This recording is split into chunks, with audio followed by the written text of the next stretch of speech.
એક બુદ્ધિશાળી વ્યક્તિ હોવું એ ખૂબ સારી બાબત કહેવાય.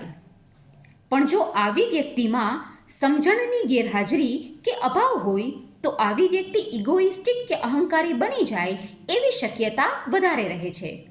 કારણ કે સમજણ પોતાની સાથે વિનમ્રતા લાવે છે.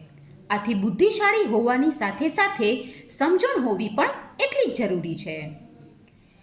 બુદ્ધિ છે એને દલીલો જીતવામાં રસ હોય છે, જ્યારે સમજણને માણસને જીતવામાં રસ હોય છે.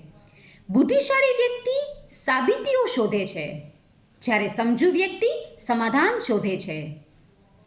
બુદ્ધિ માટે અસહમતિ અસ્વીકાર્ય હોય છે, જ્યારે સમજણ માટે સ્વીકાર્ય હોય છે.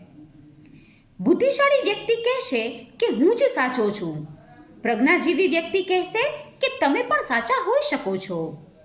બુદ્ધિ આર્ગ્યુમેન્ટ તરફ લઈ જશે, જ્યારે સમજણ સેટલમેન્ટ તરફ. છે ને સમજવા જેવી વાત?